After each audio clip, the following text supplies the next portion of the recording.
Get started on our rezoning hearing. All right. Thank you. We have a few folks that stayed, and I will go through the presentation part pretty quickly and give you an opportunity to come and ask any questions, and I'll join the board during that time frame. But just very quickly, let me share with you a few things.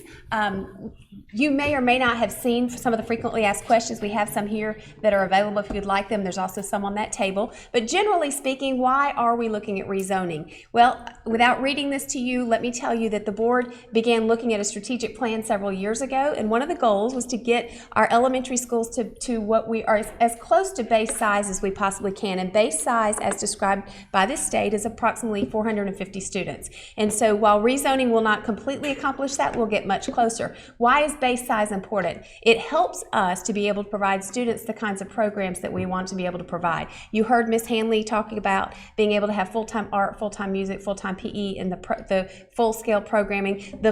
Getting to base size helps us get there as well. You know, Jackson County Schools is served by 11 schools right now, and we are repurposing Benton Elementary School, so it'll be 10 schools, but we're a relatively large geographic area, and so trying to be strategic in the way that we zone children is an effort to really balance the population and be able to serve the programs that we want to. You can see here, without me sharing all of these numbers, they're available online as well as this PowerPoint. It's on our webpage as well as our Facebook page. But being able to repurpose Benton and rezone students will get us closer to base size. We will end up having two relatively large elementaries. That will be West Elementary and Gum Springs, certainly in our most concentrated growth area of the West Jackson community. Then South Jackson and East Jackson will be mid-sized schools between 550 and 650. And then we'll still have two relatively small schools, Maysville and North Jackson. They'll be pushing closer to base size, but not quite there. But as you can tell, this transition will help us get all of our schools closer to their base size. So if you look at the map that's over there, we've rezoned on the east side of the community by absorbing Benton Elementary, and the red area, it represents the zone that will be East Jackson Elementary. Those students will feed then into East Middle and East Jackson High. Just south of there is the green area, that's South Jackson Elementary School, and a small portion of South Jackson Elementary School, this area right here, you hopefully can hear me. This area right here was a part of the rezoning that happened about 8 years ago, and that was called a triangle area. And those students right now are zoned for South Jackson, but they will be rezoned for Gum Springs Elementary School. And that's in an effort to get them closer to their feeder pattern school of West Middle and Jackson County High School, because right now those students travel to East Middle and East High. So those were the differences, that the impact from the closure of Benton. And then if you go directly north of the red zone, which is looks blue, I think, from your area, that's a very large zone, and that's Maysville. And Maysville will still not quite reach capacity. It'll be about 420 students, but that is a very sparsely populated area, and so that's the reason the zone is relatively large. We did move some students from the North Jackson zoned area to the Maysville zoned area, and those students really, honestly, they're going to have to shift over to East Jackson Middle School and Jackson County and East Jackson High School. So that is a pretty significant shift for those children. And then, of course, we did shift some students from Gum Springs and West Elementary up to North Jackson. Why? Because as you are fully aware, the most concentrated growth areas in Jackson County right now are the ones closest to the Hall County, Barrow County line. Down here, this area is growing very, very quickly. And the capacity at West Jackson Elementary School, while it can still hold more students, we know that the growth is coming there quicker than anywhere. So we did shift quite a few students from North Jackson to Maysville to allow us to serve to shift from West and Gum up. So one of the questions that has come up, why didn't we go ahead and move more students from West Elementary and Gum Springs up to North to allow for more growth here? The reality is North Jackson is one of our smaller schools, and while it will be pushing closer to 450, that school will really be maxed out at 500, and that is a high growth area as well. It is the next exit on 85. If you think about the growth going up 85, the Pendergrass-Talmo area is growing not as fast as the West Jackson community, but it is growing as well. So our upper grades will also be impacted by this move, as you can see there. East Jackson High School is a large high school and has plenty of capacity. And one of the board's items tonight for the action items was to go ahead and formally make East Jackson High School an 812 school, which will provide those students an opportunity. It will also optimize the use of some of our available space. So as you can see there, our secondary schools, with the exception of East High, will be closer to enrollment equaling capacity. So we did make some provisions for folks who have been in a feeder pattern. If a student is a sitting 11th grader and going to be a senior, they will have the option of staying at their school. And for next year, we will provide express bus routes between Jackson County High School and East Jackson High. So if you've been going to school and you're in 11th grade and you want to finish at East High, you're not going to be forced to go back to Jackson County and vice versa. We want those students to be able to finish their tenure at their feeder at the school that they've been in. We will provide transportation for the first year, but after that, we're not going to be able to continue the transportation. We do ask that students notify the school if that is indeed the choice they want to make. They always have the option of going to their rezoned school, but if they choose to stay, they need to notify the school so we can make accommodations. Our board has been gracious and has an advisory committee, and one of the questions or comments that came from the board's advisory committee is, would you consider that same provision for sitting 4th graders and sitting 7th graders? So if you have a child who's been at Gum Springs since pre-K and they're in the 4th grade about to go to the 5th grade, do they have to go to 5th grade for just 1 year? And so the board supported the concept that using House Bill 251, if those children notify the school and request it, students going into 5th grade and students going to 8th grade, we will treat similarly as we have students in 11th grade going to be seniors. So we're trying very hard to recognize the sensitivity of not wanting to leave a family in a community school, but also level setting it so we're prepared for growth. Younger siblings, we have House Bill 251, and I think that's the next slide, which is it's a state House bill that requires us to provide school choice. The difference with House Bill 251 and rezoning, however, is if your child is rezoned to an area, then we provide transportation to that zoned area. If you elect to apply through House Bill 251 to stay at your school, even though it's not where you're zoned, then the parents have to provide transportation for that.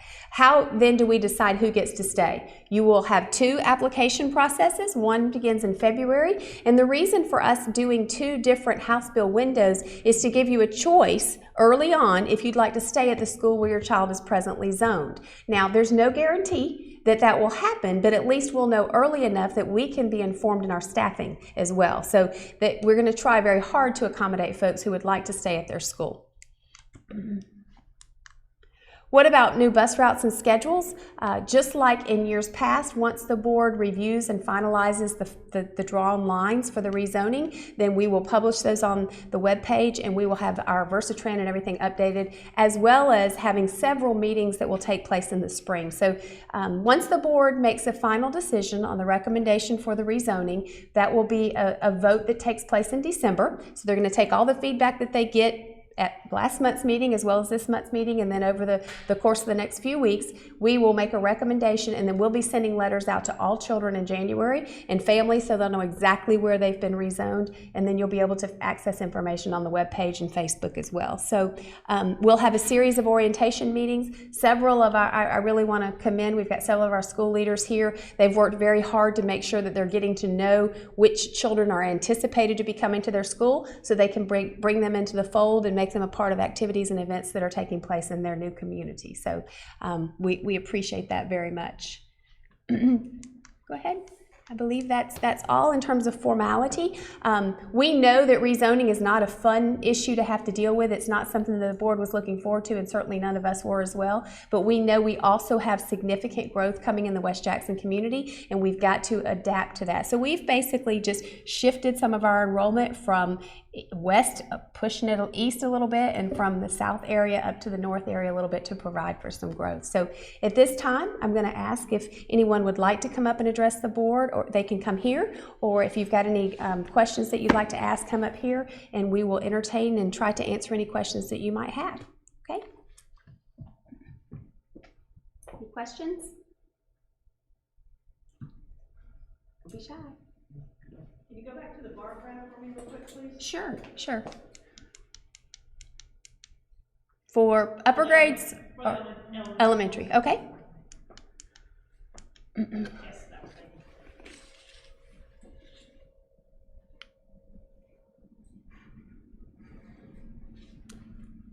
So East Jackson will be very close. If there is an area that, I'm going to step away from this if you don't mind. There's an area over here that the board is considering. They'll make a final decision. And I realize for the folks who are here, likely if you live in the West community, this doesn't directly impact you. But there are 31 students who live in this area. This was zoned for East Elementary. It has been rezoned to Maysville. And there is some consideration to leave that at East simply because of the transportation route driving through Commerce, as well as those folks having made that was a motion that came out of the hearing last month. And so that will be a board's final decision. If that decision is made to keep those children there, then that will be 30 less students at Maysville because they will stay at East. But if that decision's made, that will put East Elementary right at 18 to 19, I think. If it stays as is, then East Elementary will be about 575 to 580. Yes, ma'am. How many students are gonna be towards in each classroom? If there's gonna be more kids, is there gonna be more rooms, more teachers, more things like that? That's a great question. Our teachers follow the students. So right now, we don't plan for there to be an impact to any larger class sizes. Class size determination is unique by school to some extent based on a variety of variables, including some Title I entitlement funding and so forth. But in terms of a district expectation, the students are followed by the teachers. So, for example, the House Bill 251 conversation that we just had, if 25 children request to stay at Gum Springs Elementary School who were zoned to go to North, if Ms. Hanley feels as though from a capacity-wise, classrooms, she can accommodate that, then we can look at potentially aligning the staffing to accommodate that. So should not impact the class size. Good question, though. Are there any others? It looks like a huge increase for Gum Springs. No, Is that to get to capacity? No, the yellow is capacity. This is the capacity. Okay, and so they're under capacity now. Right, a little bit, if you take max capacity. It has you're almost going to even out. You're going to have some students shift out and go from here to North, and you're going to have a few students come in who are coming from South Jackson to Gum Springs. So you're going to have a net of, it'll be about the same. Yes, ma'am. You may have already addressed this, if this is the first meeting I've come to. Well, we're glad you're here. Our zoning is West Jackson on our side of our street. Uh-huh. Just on the other side of our street is Gum Springs, but we're the last subdivision before you get to 53. So was that determination, I guess, what was the determination to split really just our section of that part of where we live off? Because Gum Springs is a lot closer for us than to go all the way around to West Jackson. Well, that's a great point, and it was purely driven by numbers. It really was, because of the concentration in the West Jackson and the Gum Springs area, and by routing purposes. So we can have an individual conversation. What subdivision are you in? Okay, I know what you're talking about, over at off of Jackson Trail, and okay, right. It was purely based on numbers and access through transportation.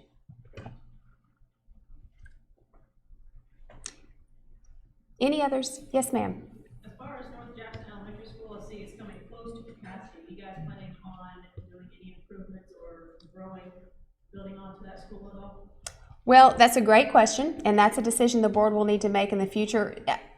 I don't expect in the very near future. North Jackson is getting some renovations. We've applied for a capital outlay, so it will be getting a new roof, and they will be doing some modest renovations at North Jackson. I don't expect that we'll be adding too many classrooms there because of the age of that building, but that will be a board decision when the time comes. These are excellent questions. Do you have any other questions? Yes, sir.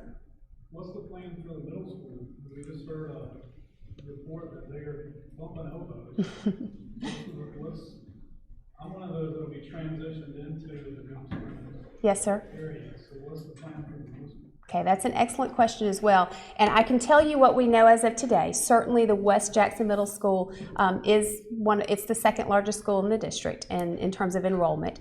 And right now, we're very serious about taking advantage of the flexible learning space that is at West Primary. And I think that Mr. Cobb's going to get some real traction with that. That is a temporary solution. The long-term solution is for us to be able to proceed with construction of a facility on 332 at the corner of 332 and Skelton Road, and our projection is that will start really as an 8-9 school. So if indeed that is able to take place, then that will take the 8th grade off of West Middle, and West Middle will be fine for quite a while if you can take, that would be about 340 kids. So the time frame for the construction of that facility is very dependent upon our SPLOST collections and moving forward and the conservative nature of our spending, and we are very committed to making sure that we prioritize that. So I would say within 3 years we'll be able to see the results of that planning.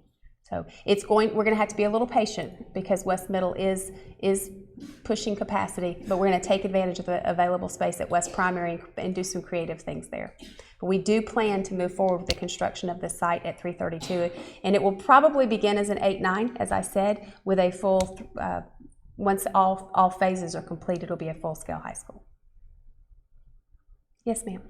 Did you say earlier that East Jackson Middle will be 6th and 7th only? Yes, ma'am. Starting next year? Yes, ma'am. Mm-hmm. And I'm just curious, how does that make it better to move the 8th to high school? Well, that's another great question, and it kind of goes in line with what this gentleman just asked as well. 2 things you accomplish there. One, honestly, for the East community, they have a large, beautiful, well-equipped high school that can accommodate about 2,000 children, and right now there's only about 900 high school students. So we've gone ahead and moved the 8th graders over there simply to use the facility and to access the space. So from a facility point of view, that's it. But really, it's optimal in today's environment with Move On When Ready. We have an increasing number of students who are taking high school courses, Carnegie units, in 8th grade. And so with those students being placed at East Jackson High School, they have access to a pretty broad variety of Carnegie unit classes that they can take. And so our long-term plan from an instructional point of view is that every student has the opportunity to graduate from high school with a 2-year degree. So if it's appropriate for that child, they can easily be accelerated and earn credits in 8th grade, and it provides them access to those, which is why we've talked quite a bit about when we build a facility on the 332 property, we go ahead and start with that same model in the West community. So our 8th graders at West Jackson Middle School have that opportunity now, but being at the high school, it just broadens the number of courses they're able to have access to. Yes, ma'am. Do y'all see in the future that it would ever have to have another change? Because I know my daughter goes to North Jackson, and then when she goes to, Maysville, going from Panther to Eagle and all that up and down, do you see in the forecast that it ever changes again, like for a long time? Well, Board, the last time we had a zoning change was in 2006, is that correct? When we were for East High and Kingsbridge, is that correct? So that's been about 10 years. I know this board well enough that they have a heart for kids, and the wish is not to disrupt people. So 10 years is basically a generation of learners. And so if we can level set this and get students that are affected through this cycle, then 8 to 10 years we may have to look at rezoning again. But there's so many variables that impact that. It depends on the economy. If for some reason tomorrow we could learn that some development is coming to North Jackson or South Jackson, and then we have to go back to the table and say, okay, how do we adapt? So in terms of planning, the plan is not to have to rezone again. In fact, doing this now while we're repurposing Benton, the goal is to not have to do this again. But there are variables that can come up that are unpredictable, unfortunately. So.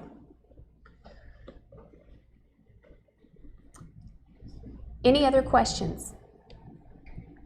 The board will not be taking a vote on this until December, and Ms. Karen Bridgman, she's here, is carefully monitoring our Facebook. And so if you're not a Facebooker, you can email me, you can call. If you want an individual appointment or you have some questions, please feel free. We want to make this as easy of a transition as we possibly can. The lines were drawn to try to impact as few families as possible, but yet still trying to get it so that we can plan for a long-term future of growth that's coming in the Houston and Brazelton community.